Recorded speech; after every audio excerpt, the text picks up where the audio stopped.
नमस्कार मित्रांनो, तुमचं स्वागत आहे बाजार तडकामध्ये, जिथे आपण स्टॉक मार्केट, कंपनी रिझल्ट आणि बिझनेस न्यूजवर टाकतो थोडा ॲनालिसिस आणि भरपूर तडका.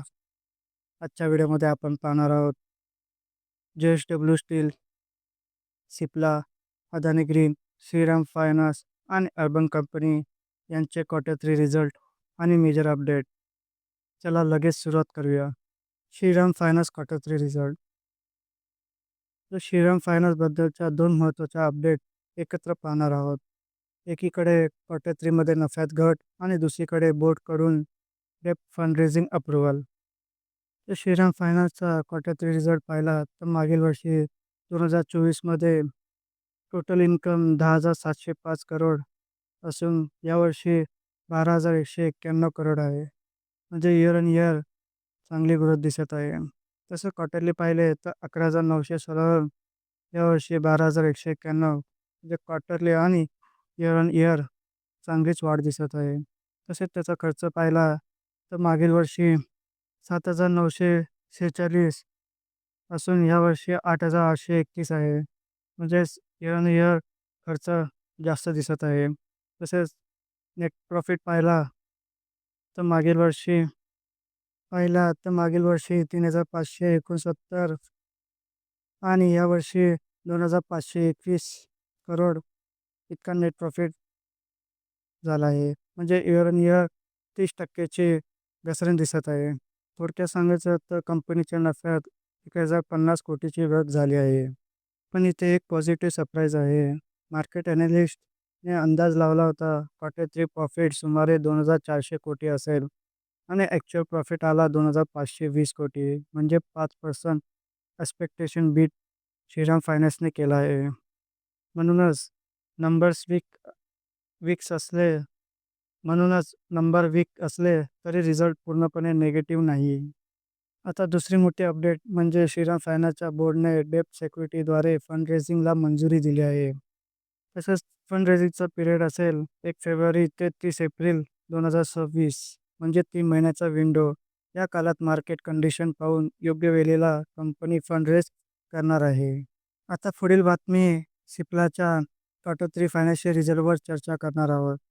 तर नफ्यात मोठी घसरण झाली आहे आणि सर्वात महत्त्वाचं म्हणजे कंपनीने मार्केट एक्स्पेक्टेशन मिस केले आहेत. तर चला पाहूया.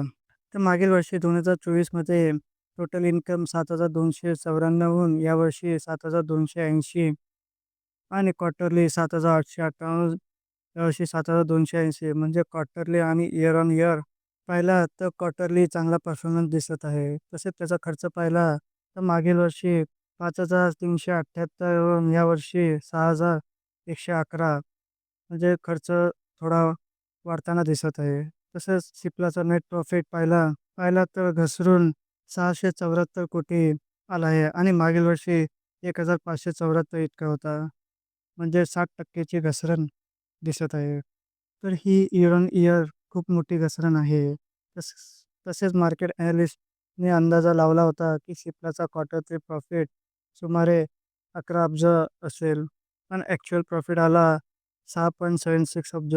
म्हणजेच कंपनीचे रिझल्ट मार्केट एक्स्पेक्टेशन्सपेक्षा जवळपास 40% कमी आहे. पुढील बातमी अदानी ग्रीन एनर्जी लिमिटेडच्या क्वार्टर 3 फायनान्शियल परफॉर्मन्सबद्दल बोलणार आहोत.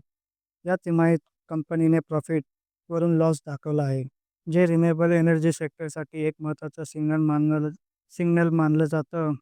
त्याने आज खराब रिझल्ट दाखवला आहे.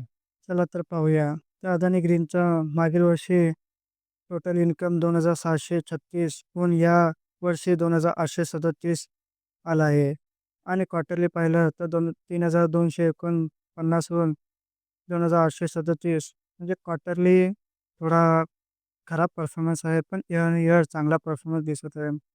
तसंच त्याचा खर्च पाहिला तर मागील वर्षी 2,329 वरून यावर्षी 2,961 म्हणजे खर्च वाढत आहे आणि नेट प्रॉफिट तर मागील वर्षी 474 कोटी इतका होता आणि क्वार्टरली 644 रुपये.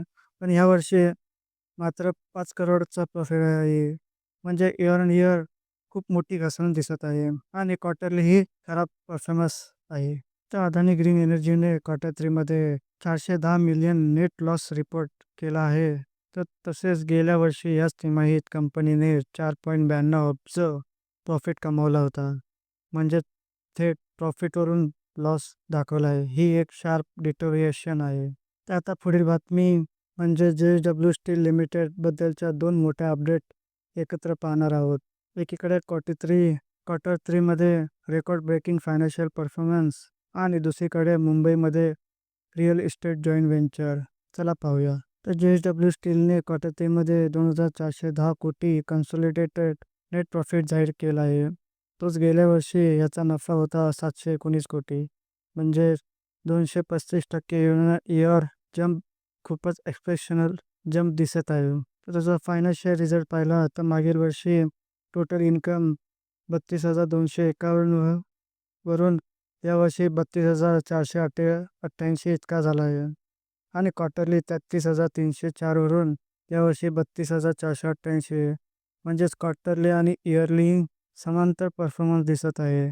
तसेच त्याचा खर्च पाहिला तर मागील वर्षी 30,510 इतका असून क्वार्टरली 31,288 वरून यावर्षी 31,121 हाही सेम परफॉर्मन्स दिसत आहे. तसेच त्याचा नेट प्रॉफिट पाहिला तर मागील वर्षी 1,286 वरून यावर्षी 757 कोटी इतका झाला आहे. म्हणजे इयर इयर खूपच कमी नेट प्रॉफिट दाखवला आहे. आणि आता JSW कडून आलेली दुसरी मोठी अपडेट म्हणजे 23 जानेवारी 2026 रोजी JSW स्टीलच्या बोर्डने जॉईंट व्हेंचर कंपनी फॉर्मेशनला मंजुरी दिली आहे. आता पुढील बातमी अर्बन कंपनीच्या क्वार्टर 3 रिझल्टबद्दल बोलणार आहोत. तर रेव्हेन्यू जोरात वाढलाय आणि सेगमेंट ॲड झालेत, पण तरीही कंपनीला लॉस झाला आहे. तर त्याचा क्वार्टर 3 रिझल्ट पाहूया. तर मागील वर्षी 2024मध्ये 318 कोटी टोटल इन्कम होता आणि ह्या वर्षी 418. म्हणजे इन्कम पाहिला तर इयर चांगला दिसत आहे. पण खर्च बघितला तर मागील वर्षी 301 वरून 432 म्हणजे खर्च वाढताना दिसत आहे. तसेच टोटल नेट प्रॉफिट पाहिला तर मागील वर्षी 231 करोड होऊन यावर्षी 20 करोड इतका आला आहे आणि क्वार्टरली पाहिला तर 58 करोड वरून यावर्षी 20 करोड. म्हणजे खूपच कमी परफॉर्मन्स दिसत आहे. म्हणजेच अर्बन कंपनीने क्वार्टर 3 मध्ये 21 कोटी नेट लॉस रिपोर्ट केला आहे. यावरून समजते की प्रॉफिटवरून लॉस हा एक मेजर निगेटिव्ह टर्न आहे. तर मित्रांनो, हे होते आजचे बाजार तडका स्टाईल मार्केट अपडेट्स. अशा daily stock market news, results, analysis आणि स्मार्ट इन्व्हेस्टिंग अपडेटसाठी बाजार तडकाला लाईक करा, शेअर करा आणि सबस्क्राईब करायला विसरू नका. पुन्हा भेटू पुढच्या व्हिडिओमध्ये. धन्यवाद.